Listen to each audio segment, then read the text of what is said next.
Chào mọi người nhé, hôm nay mình làm thịt cha, cho mấy họ làm mì cho tôi đấy. Đấy.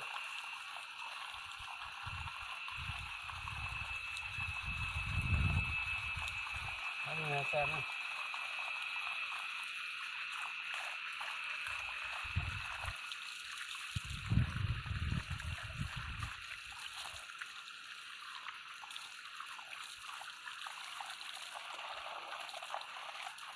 Thứ nhất á, mình không cần mẹ bơm, mình chạy từ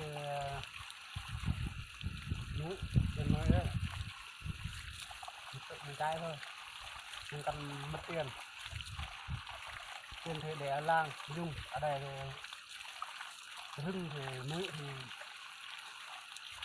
tự núi lo cho mình thôi, nước ăn uống thì phát thì núi giúp mình thôi. Đấy, bạn xem nha.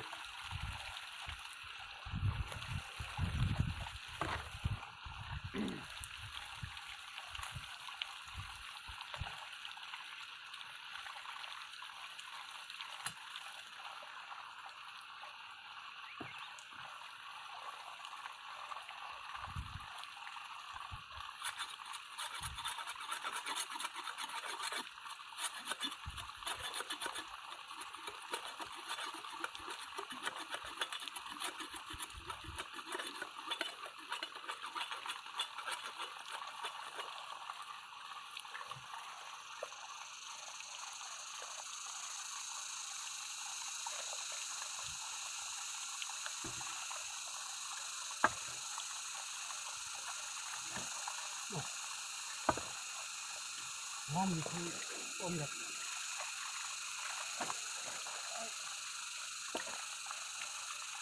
Đất này nếu mình không cẩn thận đấy, cắt bát vào thịt thì mình ăn được đâu. Đấy.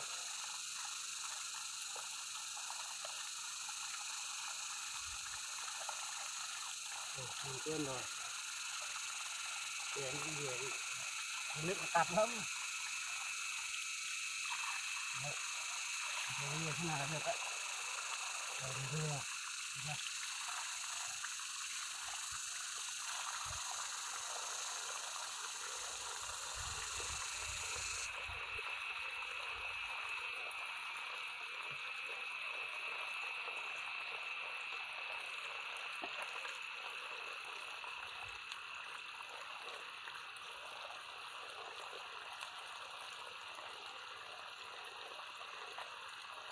Hai cái đuôi đều lại con mình ở nhà đấy, hai nhà là một nhà một cái, một nhà một cái.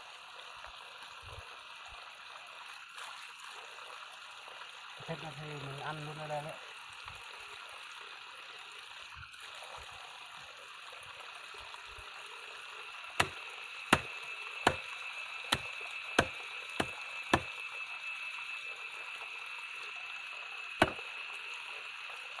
Bầu bò riêng.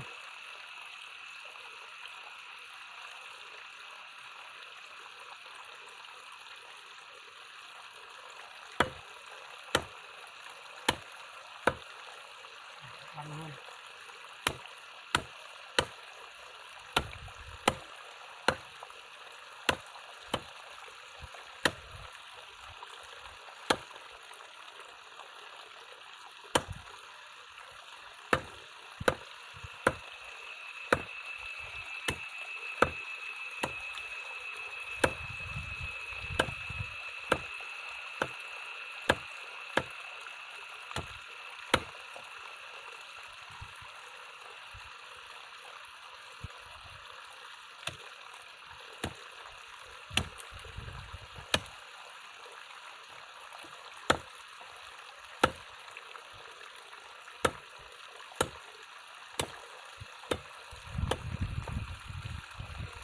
Có mì không khổ, không có mì thì không khổ, đều là thôi hết.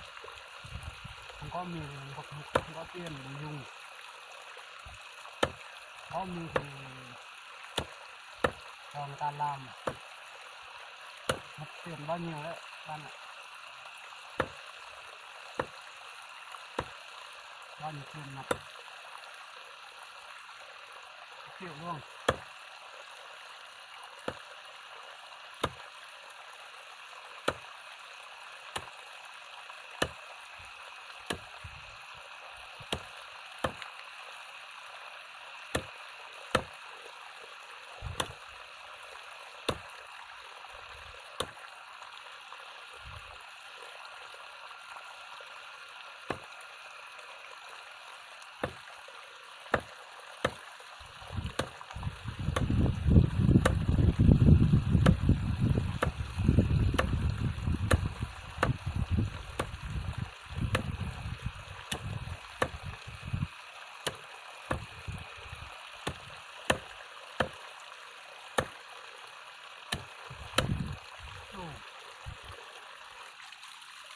con như năm một con ăn cái con bắn ra ngoài thì mình lên lại thôi.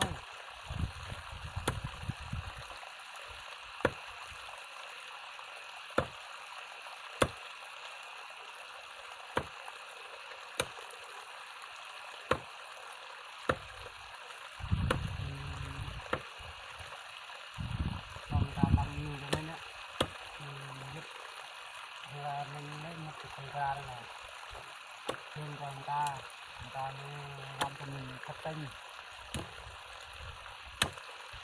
mình không làm thế này thì người ta không thích làm mình cho nên đâu.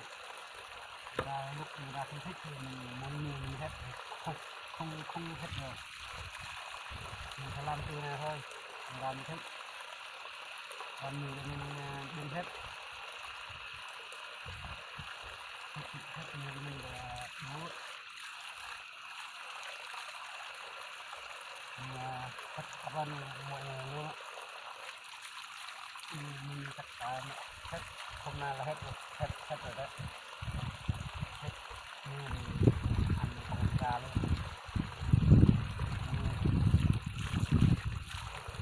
Xem nhé, xong rồi rồi mình thao buộc đun nấu rồi bằng xem nha.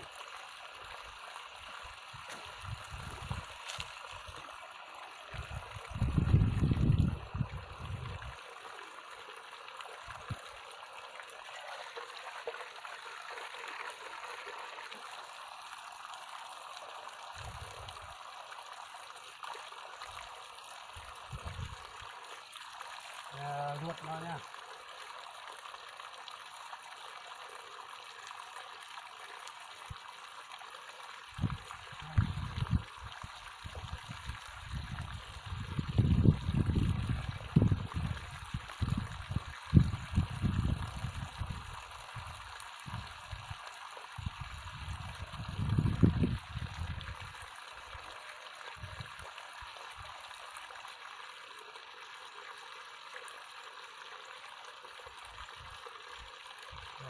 Rồi mưa này, vang mưa.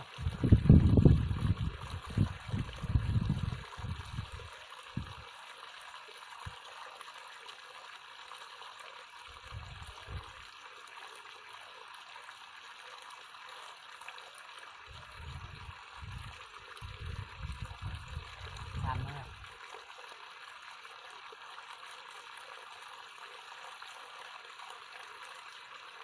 Rồi.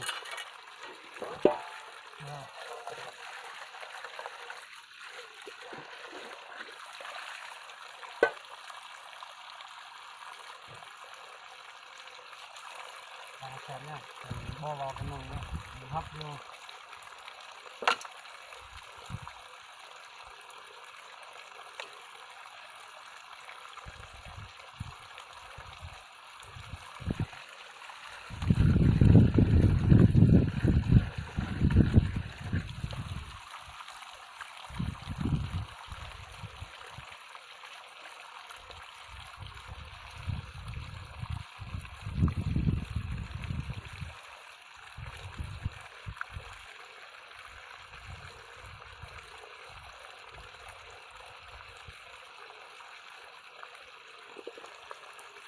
Xong rồi.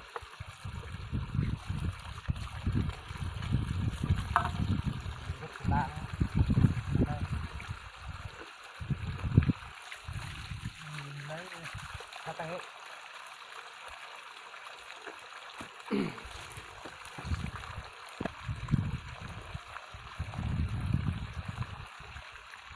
Đấy nha, bắn này, xem nha.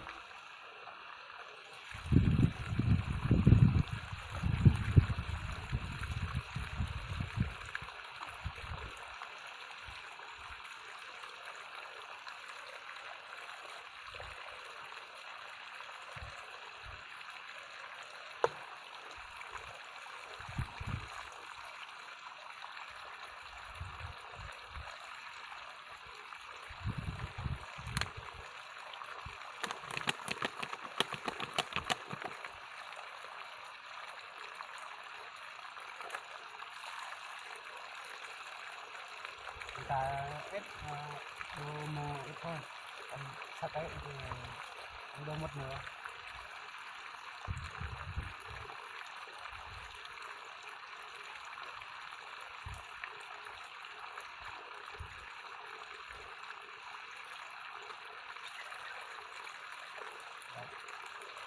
Còn lại một ít và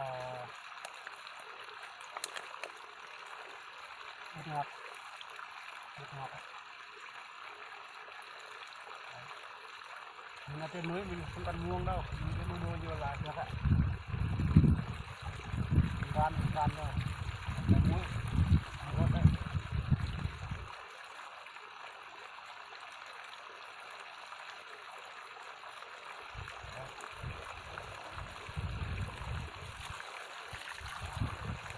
Đó nha, chân nó đều.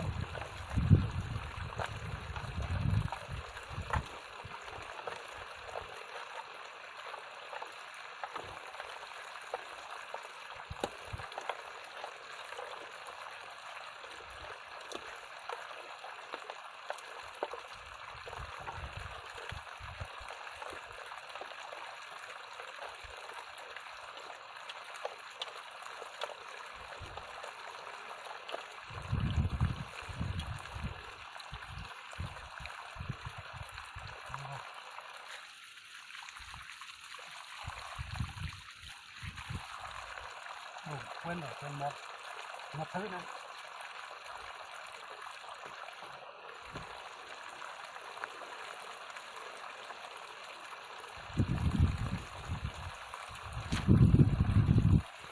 Chính là cô sa này này, cái chú cô sa này.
Rồi, xong.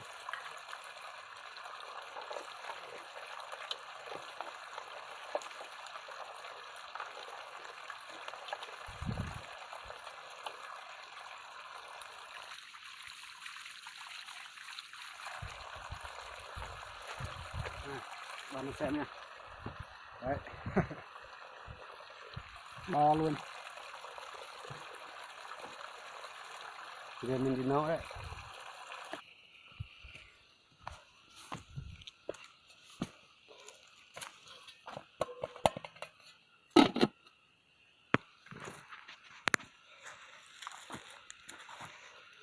Xong rồi.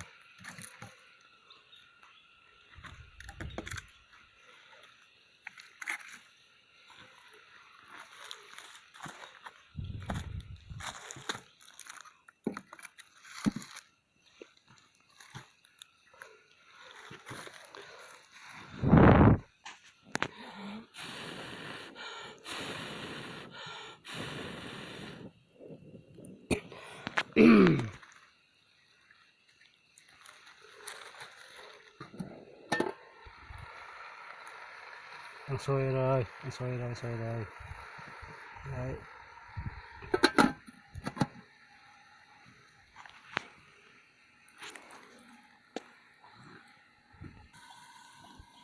Đầu mình trơn cho nó đều ấy. Ôi trời ơi, nóng quá.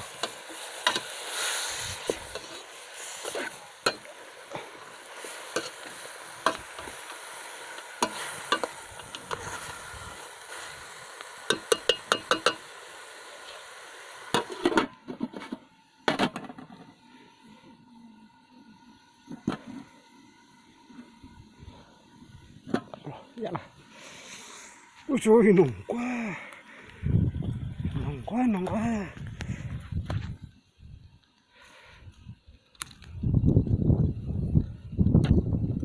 Ôi trời nồng quá, ôi trời nồng quá. Cô mấy cô là làm hết giờ làm rồi đấy, bây giờ đến ăn cơm mình cho xong hết thịt gà. Mấy cô đến ăn cơm rồi đấy, hết giờ làm rồi.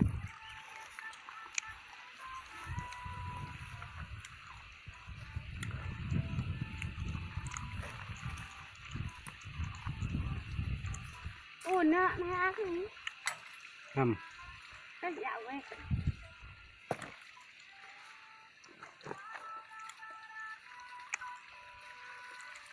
Makan hả? cái phòng rộ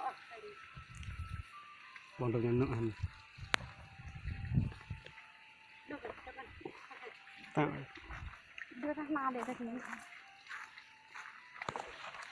hai đồ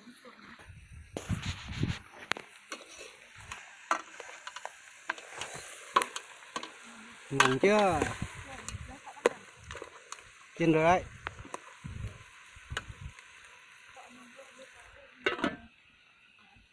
À, ra garam này. xoay Rồi. Dặn. Ăn thử đấy, đấy ngon ngon ngon ngon. ham nằm nụ Tất cả mà phải ngon chứ. nằm nụ chắc lại ấm lên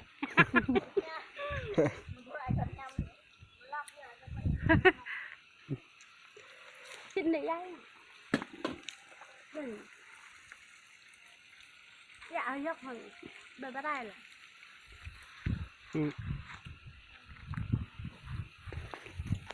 cái gác hẳn Ừ.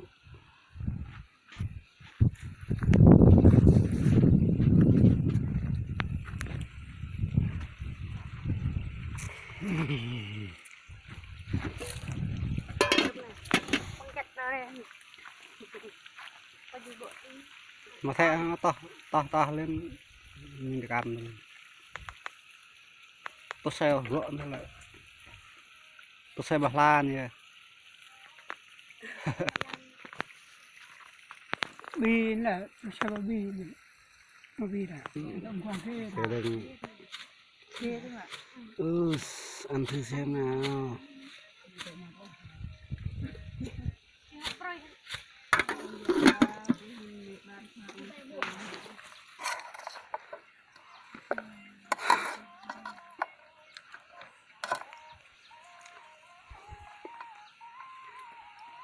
Các bạn hãy xem nhá. Bây giờ mình xúc vào cái hũ đó, cái nồi đó làm thịt cá nữa, cho đủ. Thịt cá này ít quá, ăn không đủ. nhau đưa Phải làm thêm thịt cá nữa. bắt nó tay gì Chào. Bây giờ các bạn xem vụ mình làm thịt cá. Nào về mà đưa được cách làm người con cá nhá.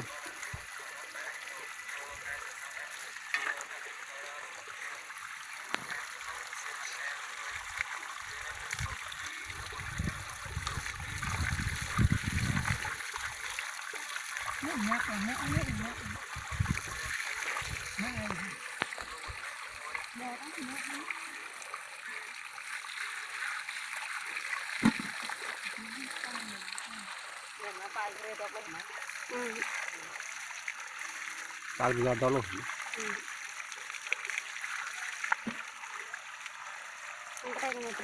Căn cái này như này. Căn đây không địa căn đây thì tay thì nó nè đi bông bông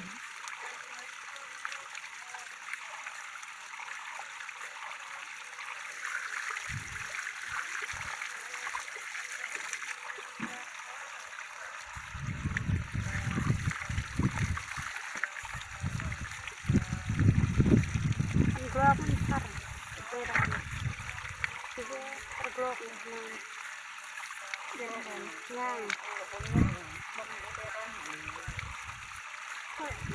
ก็ตอนนั้นกัน พระดอกไปจังไงก็ดอกตาลนาดอกนาบุญเรืองน้องดอกนายามนั่นเว้ย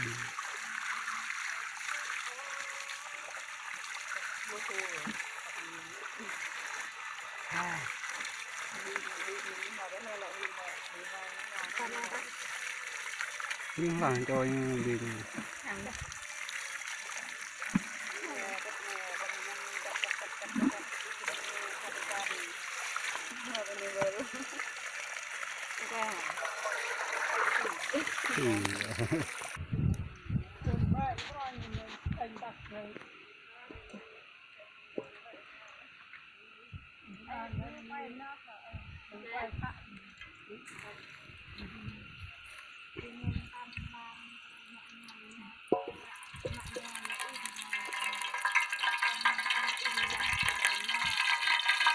treo mọi người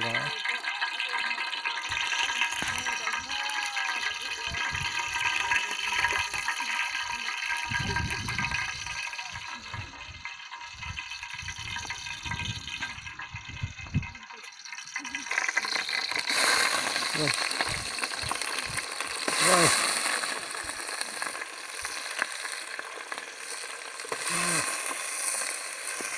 nằm treo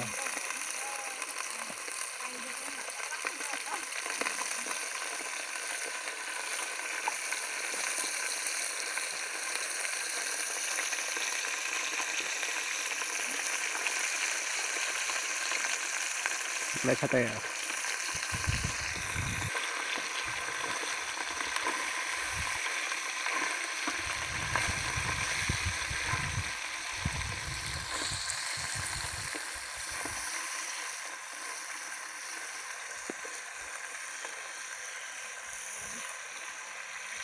lóc luôn được có cát này con vứt đi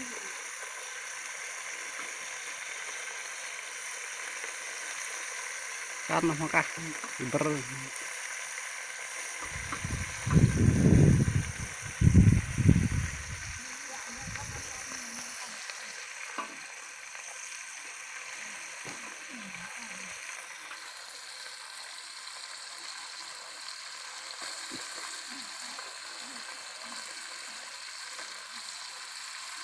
sampai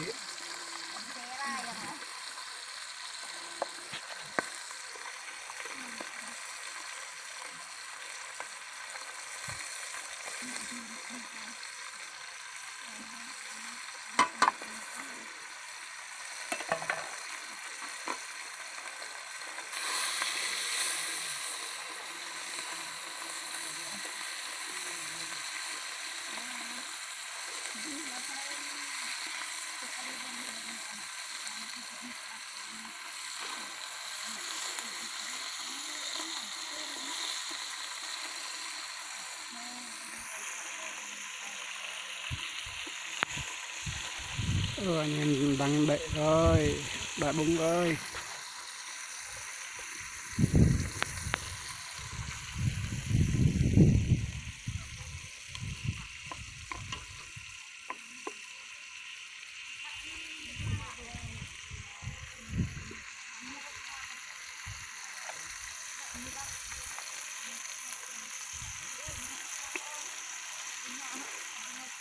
bắt đầu cá chua xuống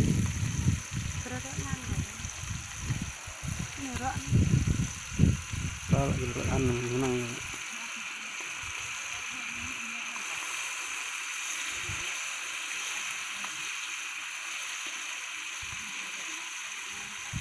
cách làm cá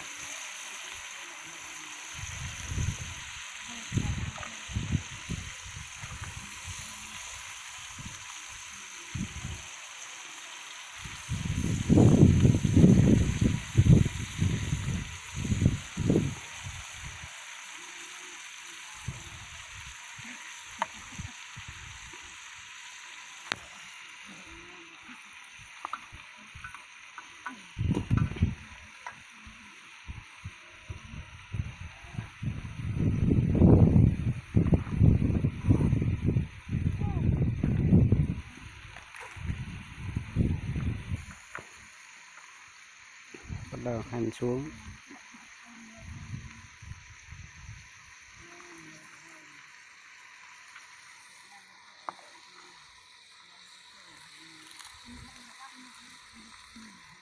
Đầu hành xuống đúng không?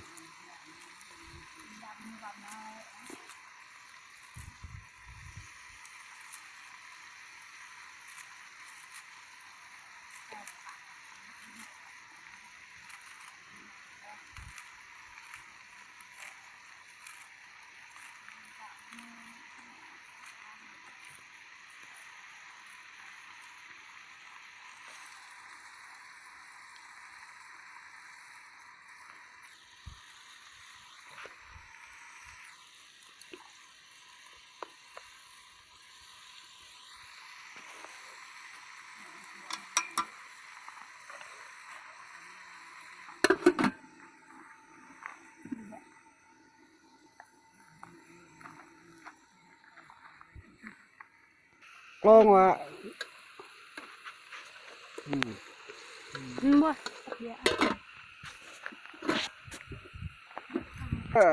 Ba nhà phải giáp nè. Neo vậy. Giặc từng đó. Tạm biệt mọi người nha. Mình nghỉ.